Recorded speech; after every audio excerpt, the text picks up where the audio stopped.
Ամուսին ասում է կնոջը, ամուսնացանք, վերջ այդ 4-րդ կուրսը չես սովորելու, նստի տունը։ Ինչ աշխատանք։ Դու կին ես, պիտի նստես տանը։ Ամուսնուն ձեռնատու չի, որ կինը կրթվի։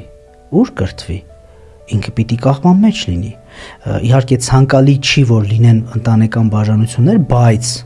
եթե ամուսինը ամենասկզբից եւ դա ասում է, ուրեմն արդեն երևում է, չէ՞։ Եթե դա տեսնում ես, պարզ չի, որ դու հետո